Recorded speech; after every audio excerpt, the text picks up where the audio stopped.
Drama तरकीब वफा की आने वाली एपिसोड में दोस्तों अब आप देखेंगे कि हया की वजह से मरियम उसके पास जाएगी और उससे बात करके जब वापस आएगी तो सब्तैन उस बात को लेकर मरियम से नाराज़ होगा कि तुम्हें पता है ना कि तुम प्रेग्नेंट हो और ऐसी हालत में तुम इतनी लापरवाह कैसे हो सकती हो। जिस पर मरियम कहती है कि मैं हया से मिलने गई थी, हया बहुत ही परेशान है समीर के बदलते हुए रवैये की वजह से,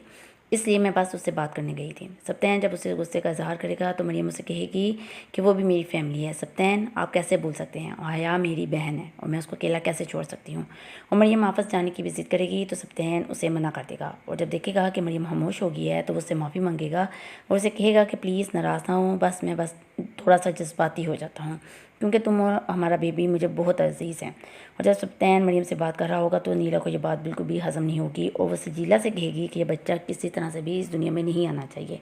वरना मरियम तो सब्तैन के नज़दीक मुझसे भी ज़्यादा अहम हो जाएगी। इस पर सजीला उसे कहेगी कि फिर क्या करेगी,